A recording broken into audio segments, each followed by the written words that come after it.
ఒక్క టైగర్ మొత్తం దేవీపట్నాన్ని అలర్ట్లో పెట్టేసింది. 3 రోజులైన జాడ దొరకడం లేదు, చిక్కడం లేదు. పోలవరం జిల్లా దేవీపట్నం మండలంలో పెద్దపులి కోసం అటవీ శాఖ చేపట్టిన సర్చ్ ఆపరేషన్ ఉత్కంఠ రేపుతోంది. గత 3 రోజులుగా దండంగి కొండ ప్రాంతంలో సంచరిస్తున్న టైగర్ ఇప్పుడు పూడిపల్లి వైపు కదిలినట్లు అధికారులు గుర్తించారు.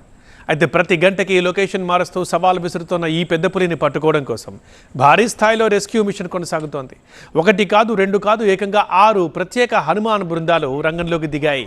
Srisailam, Visakhapatnam rapid force rescue టీంలతో పాటు బెంగళూరు ఎక్స్పర్ట్స్ కూడా ఈ ఆపరేషన్లో పాల్గొంటున్నారు. తిరుపతి నుంచి అదనపు రెస్క్యూ బృందాన్ని సైతం రప్పించారు. ఇన్ని బృందాలు రంగంలో ఉన్నప్పటికీ పెద్దపులి మాత్రం చిక్కడం లేదు. దండంగి, పోతవరం పరిసర గ్రామ ప్రజలందరికీ విజ్ఞప్తి, పోచమ్మ గండి భక్తులకు అందరికీ విజ్ఞప్తి. ఈ పరిసర ప్రాంతాల్లో పెద్దపులి సంచరిస్తున్న కారణంగా ప్రతి ఒక్కరూ అప్రమత్తంగా జాగ్రత్తగా ఉండవాలని అటవీ శాఖ ద్వారా విజ్ఞప్తి చేస్తున్నాము. ఎవరు కూడా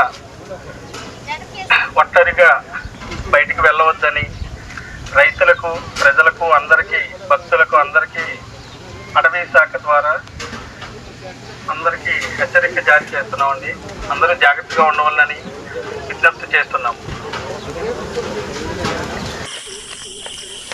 పెద్దపులి కదలికలతో దేవీపట్నం పరిసర గ్రామాల్లో ఆందోళన వాతావరణం నెలకొంది. పెద్దపులి ఎట్నుంచి వస్తుందో తెలియక ప్రజలు హడలిపోతున్నారు. రైతులు పొలాల పనులకు వెళ్ళడానికి కూడా భయపడుతున్నారు. పశువుల్ని మేతకు తీసుకెళ్లాలన్నా, వ్యవసాయ పనులు చేయాలన్నా వణికిపోతున్నారు. ప్రజల భద్రతను దృష్టిలో పెట్టుకొని పోచమ్మ గండి వైపు వెళ్లే ప్రధాన రహదారిని అధికారులు తాత్కాలికంగా మూసేశారు.